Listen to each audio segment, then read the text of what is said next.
So I think nowadays we're seeing a lot of know your worth type advice, especially to younger people.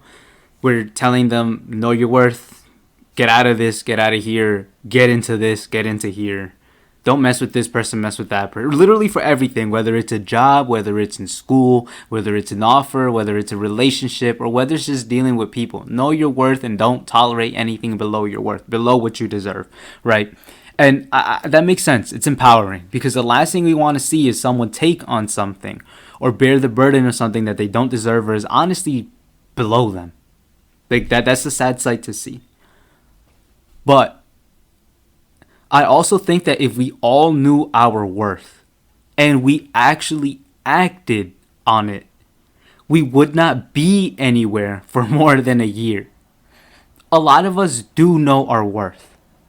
But fortunately, and I mean fortunately, we don't always act on it. We might not tolerate something specific that is below us, but we do tolerate a lot of other things that are below us.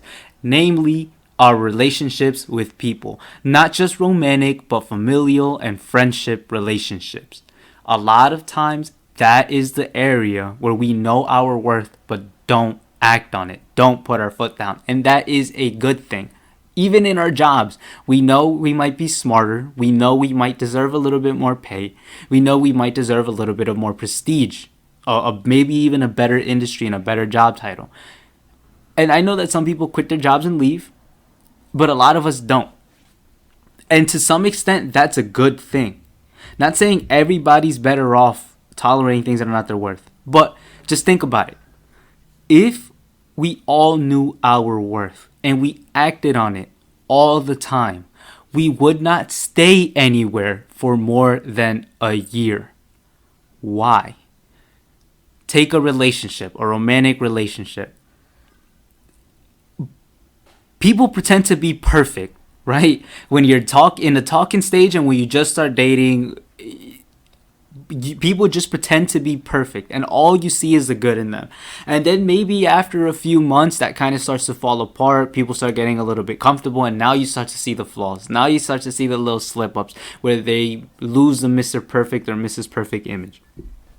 And then within a few more months, when you guys are actually dating each other and not just the idea of each other, that's when I think a lot of bigger arguments or problems start ensuing, right? Because this person's doing that and that person's doing this, or he said this, she said that, or this person has done this person has that, whatever people fight about. And that's when you start to really think about maybe this relationship isn't all that I made it out to be. Maybe this relationship is something I should leave behind. And you stay. Or you don't. But mostly you stay. And then more time passes. And you start to realize that maybe this person doesn't treat you the way you want to be treated. Or the way that you feel you deserve to be treated. And keeping it a buck, you start to realize this person isn't as competitive as other people who you know you could pull. Right? I think a lot of us, I would say 70% of people have more than one option in terms of dating. We have more than one option. Whether we want to pursue it or not is another story. But 70% of us, if we messaged somebody right now and maybe sent a flirty text or just asked them to, hook up or whatever it is, or just ask for a relationship or ask for a fling, pick your pick, 70% of us would get a yes. And I think we know that. And I think the 30% of people that don't have that option know that 70% of people still do have that option, even though they don't. And this is my point. We might know that my partner, right, isn't treating me as good as this person would treat me. And that's my boyfriend or my girlfriend. We might say, this person isn't as funny as this person. This person isn't as protective as this person. This person doesn't treat me as beautiful as this person. This person thinks I'm less funny. This person is more boring. This person is more that. And we know that maybe the person that we chose to be in a relationship with simply just isn't as competitive or doesn't treat us as much as royalty, or just simply maybe just doesn't seem as grateful. And then that's when we start to question, maybe my other option or options, if you got it like that, are better. But still, we stay. Some of us don't, but a lot of us do. I would say 90% of us do. Why? Because we actually like the person that we're with. And now this is something that I believe. I don't think that love is logical. I don't think that love is something you can reason with. I think love is just something that is, and something that you feel and that you can never make sense of. It just exists. And the person that you're with is just the person that you like. Maybe it's not the person you should like. Probably not the person that's best for you, but it's just the person you want to be with. Even though most of the time you may feel like, I hate you and I don't want to be with you and you're annoying and you don't treat me like this, you don't treat me like that, you still go back to them. You still want to be with them, even though it might not feel that way all the time. To me, that's just what love is, or romance is. But that's kind of irrelevant. Point is, we know that the person that we're with might not be might not deserve us, and they might be below us, but we don't act on it, and that's a good thing, because that is the only thing that allows you to be with the person you keep running back to. If you leave that person and you go take that option that is better for you, I bet you're gonna cave in one day somehow, and you're gonna come running back to your ex. I promise you that. And I think that's a lot worse than leaving. So yeah, I think in this case, not acting on your worth is better. Or same thing with family ties, right? If you got someone that you're related to, and they're rude to you, and they're mean to you, and they treat you like this, and they treat you like that, and they put you down all the time, yada, yada, yada, and they're not really worth your time. They're not really worth your effort.